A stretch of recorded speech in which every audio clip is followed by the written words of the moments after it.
Welcome back, everybody. Buckingham Palace is the royal residence that gets the most attention, but it's actually Windsor Castle that is the oldest and continuously lived-in castle in the world. It's been home to every single monarch in British history, including Her Majesty Queen Elizabeth, who happened to be at Windsor Castle while we were there shooting our story.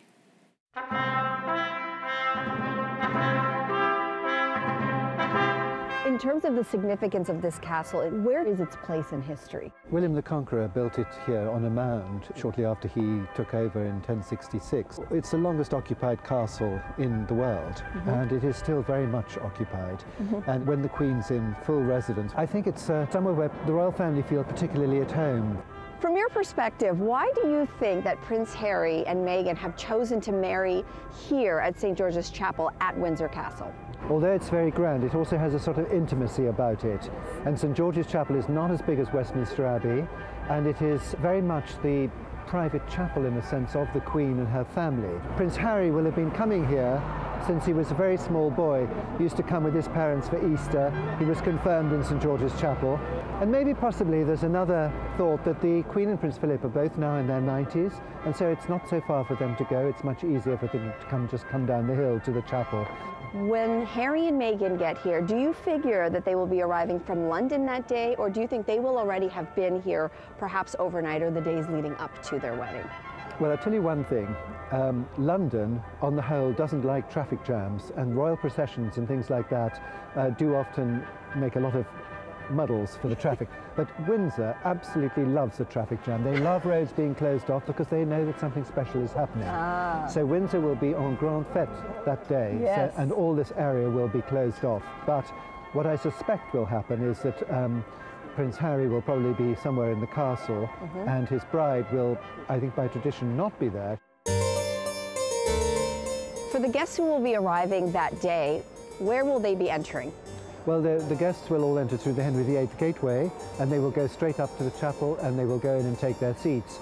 And the royal family will come down from the castle, and they will go in through what's called the Galilee Porch, which is an entrance halfway up the hill into the chapel that way. The bride, she will go right to the bottom of the west steps and process up the west steps. Once the wedding ceremony is actually complete inside of St. George's Chapel, what will happen next? They will all come out down the west steps. The west steps will be the equivalent of the balcony. One of the reasons why Prince William didn't get married in St. George's Chapel is there's no balcony like on Buckingham Palace. So he needed to be seen on a balcony by as many people as possible. But this is a lower key affair altogether. So the photographs will be taken, as happened with Prince Charles and the Duchess of Cornwall, on the west steps of the chapel. Some lucky people will be in the castle. They're all being chosen by ballot. I think it's about 2,000 or so. They'll do a little bit of a walkabout and greet some of the people in the horseshoe cloisters. And then after that, they'll get into a carriage, and they'll do this longish tour through the streets of Windsor. For those who are now fast forwarding into perhaps lunch and into the later ceremonies and festivities, you take us through. I suspect that during the time that this procession through the streets of Windsor is taking, that gives the guests time to walk up the hill and go into the main part of the castle, where they'll enter into the grand vestibule. They'll go up the stairs. They'll obviously leave all their coats. They will leave their mobile phones behind. Did you say they're going to leave their mobile phones behind? That is so no what selfies happens. inside the castle on wedding night? Probably the reception will be held in the Waterloo Chamber and also St. George's Hall. Is this going to go into the early hours of the morning, this party? Probably, I should think so. Do they like a good celebration? Yes, I'm sure they do. Whether the host, the Prince of Wales, will stay the whole time, I'm not sure, but you know, the others, I'm sure, will stay quite late.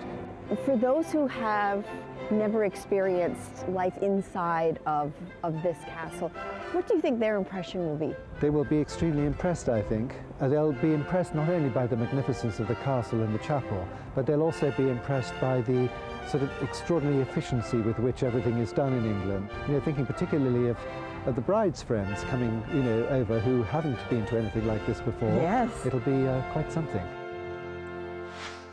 So you saw there the west steps of St. George's Chapel. This is where I want everyone to focus their attention. As you heard Hugo Vickers say, there will be no balcony kiss.